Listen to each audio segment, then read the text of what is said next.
అందరికీ నమస్కారం. ఇవాళ మనతో పాటు ఐకాన్ ఆస్ట్రాలజర్ గట్టుపల్లి సురేష్ బాబు గారు ఉన్నారు. గురుగారితో మాట్లాడదాం. గురుగారు నమస్కారం. జై శ్రీమన్నారాయణ. 2025లో మరి భోగి ఎప్పుడు వచ్చింది, ఉదయాన్నే ఏ సమయంలో లెగాలి, భోగి మంటలు ఏ సమయంలో వేసుకోవాలి, అలాగే ఆ రోజు చేయాల్సిన పనులు ఏంటి, చేయకూడని పనులు ఏంటి, పూర్తి వివరాలు మాకు తెలియజేయండి గురుగారు. అట్లానే అయితే ముందుగా అందరికీ కూడా నూతన సంవత్సర శుభాకాంక్షలు, అలానే భోగి శుభాకాంక్షలు కూడా.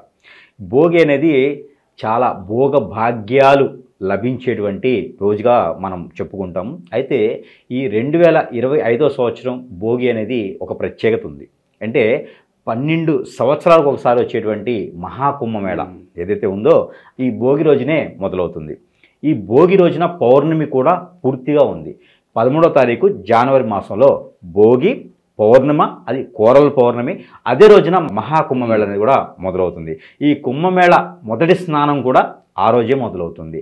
రాజ స్నానం అని చెప్పేసి అని ఉన్నది. ఈ రాజస్నానం 13, 14, 26వ తారీఖు కూడా ఉంటుంది. అయితే మనకి ఈ మాసంలో భోగి రావటం, అలానే 13వ తారీఖు రావటం అన్నీ కూడా కలిసి వచ్చేటువంటి కాలం అని మనం చెప్పుకోవచ్చు. ఈ ధనుర్మాసంలో సూర్య భగవానుడు చివరి తిథిగా కూడా మనం పరిగణిస్తాం. అదే రోజున మనకి నక్షత్రపరం కూడా అర్ధ నక్షత్రం అవుతుంది.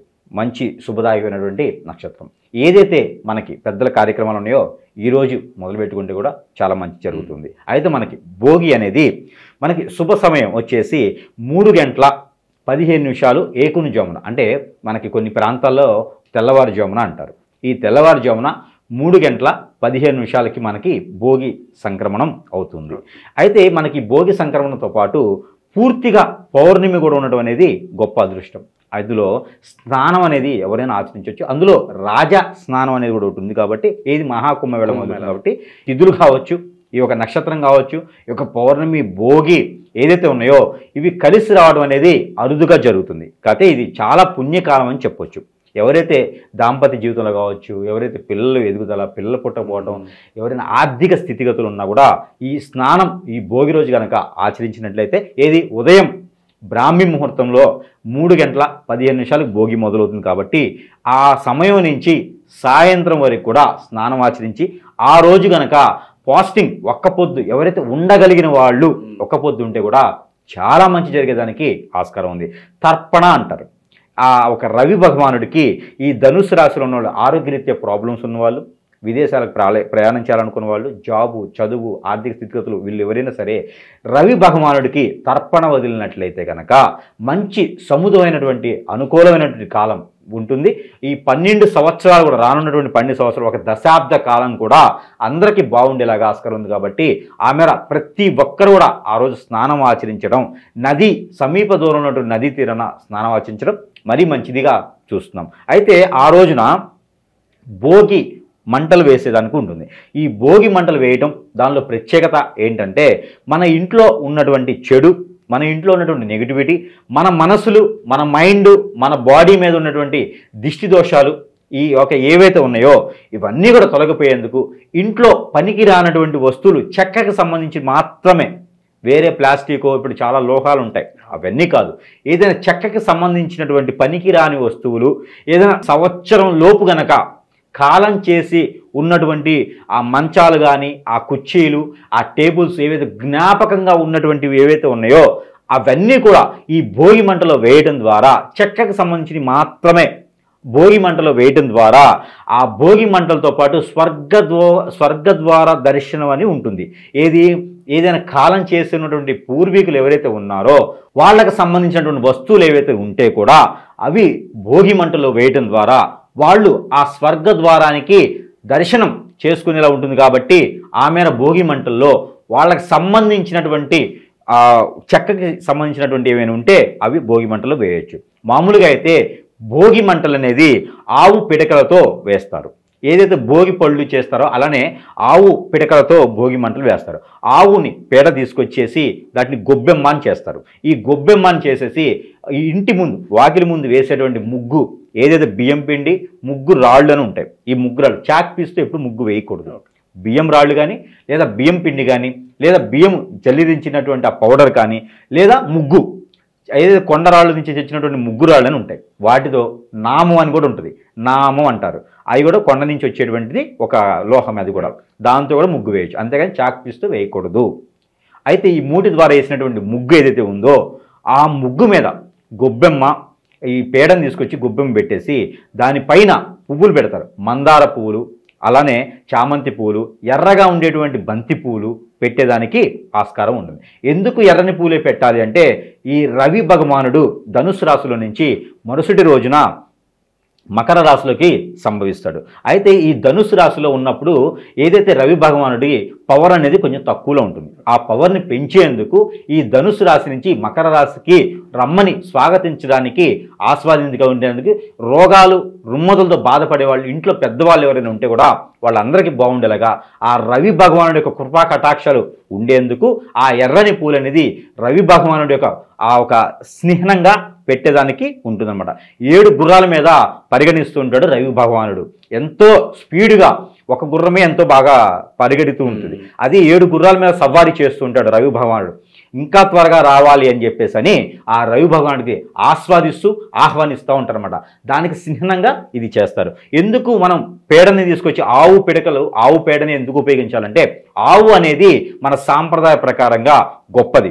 ముక్కోటి దేవతలు కూడా ఆవులు ఉండేదానికి ఉంటారు. అలానే ఆవుకి ఏదైతే పేడ వేసే స్థలం ఉంటుందో అక్కడ లక్ష్మీ అమ్మవారు ఉంటారు. ఆ లక్ష్మీ అమ్మవారు నారాయణమూర్తితో పాటు ఉంటారు. కాబట్టి ఆ లక్ష్మీ అమ్మవారు మా ఇంట్లోకి రావాలి అనే ఒక సంకల్పంతో ఆ రవి భగవానుడి యొక్క కృపా కటాక్షాలతో నా ఇంట్లోకి రావాలని చెప్పేసి అని ఆడవాళ్ళు ఎవరైతే ఉంటారో, పెళ్ళి అయిన వాళ్ళైనా పెళ్లి కాని వాళ్ళైనా స్త్రీలు ఎవరైతే ఉంటారో వీళ్ళు స్నానం ఆచరించిన తర్వాత ఏదైతే భోగి స్నానాలు ఉంటాయి, ఈ భోగి స్నానం ఎలా చేయాలంటే ముదుప అంటే మనకి సాయం సంధి వేళ కాకుండా ఉదయించేటువంటి సూర్యుడి కన్నా ముందు బ్రాహ్మీ ముహూర్తంలో భోగి అనేది ఎప్పుడు మొదలవుతుంది?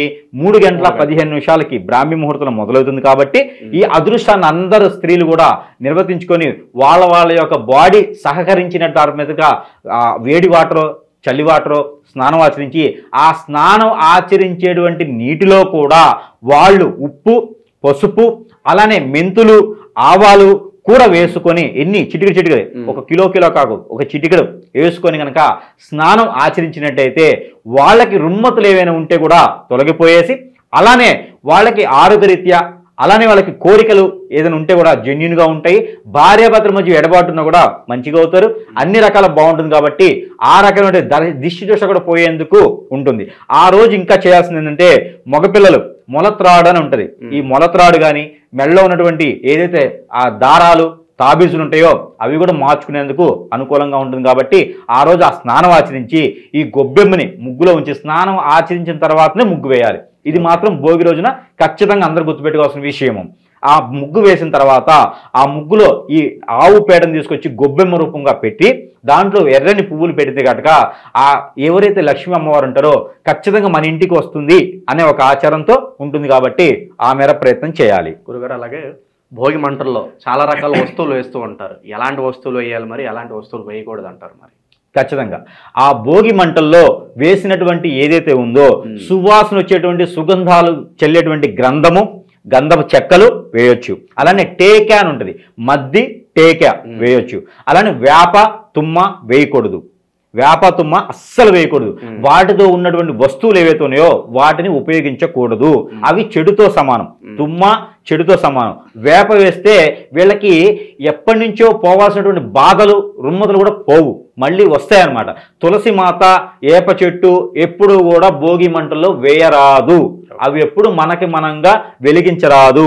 ఆవు పిడకలు ఏవైతే ఉంటాయో గత నెల నుంచి ముందుగానే మనం ఆవు పిడకలను సేకరించుకొని ఆవు పిడకలతో మనము ఏదైతే కొత్తగా వచ్చినటువంటి పంటలు ఉంటాయో చెరకు కావచ్చు, బియ్యం కావచ్చు, బెల్లం కావచ్చు, ఇలా కొత్తగా వచ్చినటువంటి ఏవైతే పంటలు ఉంటాయో ఆ పంటల ద్వారా వచ్చినటువంటి వారి పొంగలు చేస్తారు, చక్కెర పొంగలని చేస్తారు. ఆ చక్కెర పొంగలు కనుక నిర్వర్తించినట్టయితే కొత్త కుండ ఏవైతే మట్టి పిడతలు ఉంటాయో అవి కుండ రూపంగా తీసుకొని అందులో గనక ఈ చక్కెర పొంగల తీసుకొని గనక కుటుంబ సమేతంగా ఉమ్మడి కుటుంబం అంటే ఉమ్మడి కుటుంబం సమేతంగా ఎంతమంది ఆ రోజు కలిసి వస్తారో అంతమంది కూడా ఆ కుండలో వండినటువంటి పదార్థాన్ని కనుక అందరూ స్నేహించినట్టయితే కనుక ఎప్పటికీ తరతరాలు ఉమ్మడి కుటుంబంగా ఉండేదానికి అర్హులుగా ఉంటారు. ఈ అందరి మధ్యన వెడబాటు భావం కానీ చిన్న చిన్న ఇష్యూస్లో దూరం అవ్వటం కానీ జరగకుండా ఉంటుంది. కాబట్టి ఆ సంక్రాంతి పర్వదినానికి ముందు వచ్చేటువంటి భోగి రోజున కనుక ఈ యొక్క మట్టి పిడతలో చేసినటువంటి ప్రసాదం ఏదైతే ఉందో ఈ యొక్క స్వామివారికి నైవేద్యం విష్ణుమూర్తికి కానీ శివునికి కానీ ఎవరికైనా నైవేద్యం పెట్టచ్చు. వినాయకుడికి పెట్టినా కూడా మరీ మంచిది, లక్ష్మీ అమ్మవారికి పెడితే కూడా మరీ మంచిది, లలితాదేవికి ఎవరికైనా సరే గాయత్రి మాతకు కూడా ఆ రోజు నైవేద్యం పెట్టవచ్చు. వారి వారి యొక్క కులదైవానికి నైవేద్యం పెట్టేసి ఆ నైవేద్యాన్ని ప్రసాద రూపంలో ఇంటిల్లో పాది తీసుకున్నట్లయితే చుట్టాల వరకే, బయట వాళ్ళని పిలిచి పెట్టకూడదు. ఆ రోజున భోగి రోజున ఇంట్లో చుట్టాలు ఎవరైతే ఉన్నారో మన అనుకున్నటువంటి వాళ్ళందరికీ కూడా ఆ ప్రసాదంలో షేర్ ఇచ్చినట్లయితే గనక అందరికి సమర్పించినట్టయితే ఆ కలకాలం కూడా అందరు కలిసి ఉండేదానికి అనువుగా ఉంటుంది. కాబట్టి ఆ ఒక ప్రక్రియ జరుగుతోంది. దాని ప్రత్యేకత అయితే అది ఆ రోజున. అయితే ఈ యొక్క ఆవు పిడకల ద్వారా ఉండేటువంటి పదార్థమే తింటే శ్రేష్టము, శ్రేయస్కారం కూడా. మనలో ఉన్నటువంటి రుమ్మతులు, వాత, పిత్త, కఫం ఏవైతే ఉన్నాయో అవి కూడా తొలగిపోయేదానికి ఎక్కువ ఆస్కారం ఉంది. కాబట్టి ఆ రోజున నిమ్మకాయ పులిహోర కానీ లేకపోతే శనగలతో చేసినటువంటి గుగ్గిళ్ళు కానీ తింటే కూడా మరీ మంచిది. ఏది మనకి చక్కెర పొంగల్తో పాటు పానకము, వడపప్పు కూడా తింటే కూడా చాలా మంచిది. మనలో ఉన్నటువంటి ఆ రుమ్మతులు, ఆ హార్మోన్ ఇంబ్యాలెన్స్ అన్ని కూడా తొలగిపోయేదానికి ఎక్కువ ఆస్కారం కనిపిస్తూ ఉంది. మరొకటి ఏంటంటే భోగి రోజు ఇంకొక ప్రత్యేకత ఉంది. పిల్లల్లో ఎవరైతే ఉన్నారో పిల్లలు అంటే 5 సంవత్సరాల లోపు ఉన్న వాళ్ళకి, ఈ 5 సంవత్సరాల లోపు ఉన్న వాళ్ళకి అంటే కొంత పెద్ద ఉన్నా కూడా చేసుకోవచ్చు. ఇది వాళ్ళలో దిష్టి దోషాలు పోయేందుకు వీళ్ళలో ఏంటంటే 6 మాసాల తర్వాతనే చేయాలి. 6 మాసాల మునుపట అంటే 6 మాసాలు పెద్ద ఉన్న వాళ్ళకి మాత్రమే చేయాలి. ఏం చేయాలి అంటే భోగి పళ్ళు అని ఉంటాయి. భోగి పళ్ళు అంటే ఏ చెట్టుకి కాయవు, అవి ప్రత్యేకంగా ఉండవు. మనలో ఉన్నటువంటి రేగి పళ్ళు అంటారు. ఈ రేగి పళ్ళుని భోగి పళ్ళుగా ఆ రోజున వాళ్ళ తల మీద ఆ అక్షంతల రూపంగా వాళ్ళ తల మీద ఉంచడం జరుగుతూ ఉంది. వాళ్ళ తల మీద తాతయ్యలు, అమ్మమ్మలు, నాయనమ్మలు ఇలా పెద్దవాళ్ళందరూ కూడా వాళ్ళ తల మీద భోగి పళ్ళు పోయడం అదొక పండగ వాతావరణంగా ఉంటుంది. ఇంట్లో ఉమ్మడి కుటుంబంగా ఉన్నటువంటి ఆ పిల్లలకి నరఘోష, నరదిష్టి లేకుండా పిల్లలు ఎదిగేందుకు ఆస్కారం ఉండేసి గ్రహరీత్యా వాళ్ళకి ఏమైనా దోషాలు ఉంటే కూడా తొలగిపోయేందుకు, పిల్లల్లో ఎదుగుదలని ఎవరు ఏడ్చినా కూడా అవన్నీ పటాపంచలయ్యేందుకు, దిష్టి దోషాలు పోయేందుకు కూడా ఆ రోజు భోగి పళ్ళని పోస్తారు. కొత్తగా కాసి దారాలు కట్టడం, కొత్తగా నడుముకి దారం కట్టడం, మొలతాడు కట్టడం, అలానే ఏదైనా కొంటే కూడా కాలికి గజ్జెలు వేయించడం. ఆ రోజు ఇంకా కూడా నాట్యం ఎవరైనా నేర్చుకోవాలనుకుంటే మ్యూజికేషన్ కానీ, నాట్యం కానీ, సెలబ్రిటీస్గా ఎవరైనా సినిమా రంగాల్లోకి వెళ్ళాలనుకున్న వాళ్ళు కూడా ఈ భోగి రోజున వెళ్ళగలిగితే చాలా మంచి జరుగుతుంది అనమాట. వాళ్ళకి ఏదైనా ఆరోగ్యరీత్యా ప్రాబ్లమ్స్ ఉన్నా కూడా తొలగిపోయేందుకు కూడా చాలా బాగుంటుంది. కాబట్టి ఆ రోజు పిల్లల్లో ఎవరైనా ఎదుగుదల లేకుంటే కూడా ఆ రోజు భోగి పళ్ళు పోయడం కూడా నరదిష్టి, నరఘోష పోతుంది. కాబట్టి భోగి పళ్ళు అంటే ప్రత్యేకంగా లేవు, రేగి పళ్ళునే భోగి పళ్ళు అంటారు. అయితే ఇందులో ఇంకోటి ఉంది. రేగి పళ్ళు అంటే ఈ రోజుల్లో చాలా వస్తున్నాయి. పెద్ద పెద్ద రేగ్గాలు వస్తున్నాయి, గంగరేగ్గాలు వస్తున్నాయి, ఇంకా చాలా రకాల రేగ్గాలు ఉన్నాయి. అవి కాదు, చిన్న చిన్న రేగ్గాలు మనకు ఊళ్ళల్లో మెట్ట పొలాలు అంటారు. ఆ మెట్ట పొలాల్లో పండేటువంటి కాయలు చిన్న చిన్నగా ఉంటాయి. పెద్ద పెద్ద పళ్ళు అయితే పిల్లలు ఏడుస్తారు, నొప్పి తగులుతుంది. ఓకేనా? అయితే చిన్న చిన్న పళ్ళు ఉంటాయి. ఆ చిన్న చిన్న రేగ్గాయలు తీసుకొని ఒక్కొక్కరు ఒక 3 గుప్పెళ్ళు అంటారు, ఇలా తీసుకొని ఇలా సారెడ్ అంటారు, అలా పోయాలన్నమాట.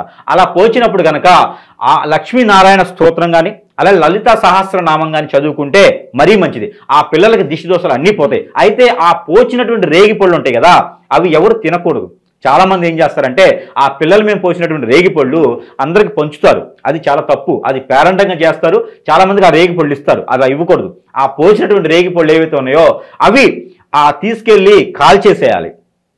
ఏవైతే ఉన్నాయో మరుసటి రోజైనా సరే, ఆ సంక్రాంతి రోజైనా సరే కాల్చి వేస్తే చాలా మంచి జరుగుతుంది. వాటి వల్ల ఆ కాల్చిన పరిస్థితిలో ఉన్నప్పుడు దగ్గరలో ఉన్నటువంటి కాలువలు కానీ నీటి పారుదలు ఉంటే కనుక ఆ నీటిలో వేయాలి. అంతేగాని అవి ఎక్కడైనా తొక్కే దగ్గర కానివ్వండి, రోడ్డు పక్కన వేయటం కానివ్వండి, అలా చేయకూడదు. అలా చేయడం ద్వారా వాటిలో ఉద్భవించినటువంటి చెడు ఏదైతే ఉందో అవి మళ్ళీ వేరే పిల్లలకు కానీ ఆ పిల్లలకు కానీ వచ్చేటువంటి ఆస్కారం ఉంది. కాబట్టి వాటిని ఉంచకూడదు, వాయి ఎవరికి పెట్టకూడదు, ఎవరు తినకూడదు. ఆ భోగి పళ్ళు పోసిన ఏవైతే ఉన్నాయో అవి తీసుకెళ్ళి అక్కడైనా నీళ్ళలో పడేసేయాలి లేదా కాల్చేసేయాలి. ఈ 2 చేయడం ద్వారా వాళ్ళలో ఉన్నటువంటి దిష్టి దోషం, నరదోషం అన్ని కూడా పోయేసి శుభదాయకంగా ఉండేదానికి ఆస్కారం ఉంది. కాబట్టి భోగి రోజున చేయకూడనటువంటి పనులు ఏవైతే ఉన్నాయో ఆ భోగి రోజు కనుక మాంసాహారం భుజించడం, మందు తాగడం, లాంటివి చేయకూడదు. దైవారాధనలో ఉండడం చాలా ఉత్తమం. ఆ రోజు మీరు దైవారాధన చేసినట్లయితే మనస్సు పూర్తిగా మీరు ఏ కోరిక అయితే కోరుతారో ఖచ్చితంగా ఆ కోరిక తీరేందుకుంది. అందులో 2025 సంవత్సరంలో ఈ భోగి రోజున ఏదైతే మనకున్నదో ఈ 13వ తారీఖు కోరల పౌర్ణమి రోజున ఆ వచ్చేటువంటిది ఏదైతే కుంభమేళ ఉందో ఈ కుంభమేళ 40 రోజుల పాటు ఉంటుంది. ఫిబ్రవరి 26వ తారీఖు మాస శివరాత్రి వరకు ఉంటుంది. కాబట్టి ఎవరైతే ఈ స్నానం ఆచరించేసి పెద్దల కార్యక్రమాలు ఎవరైతే నిర్వర్తిస్తారో వాళ్ళు ఖచ్చితంగా రాణించేదానికి ఆస్కారం ఉంది. కాబట్టి తప్పకుండా ఈ చిన్న చిన్న పరిహారాలు భోగి రోజు చేసుకొని అందరూ కూడా సుఖశాంతులతో ఉండాలని కోరుకుంటా ఉన్నాను. జై శ్రీమన్నారాయణ.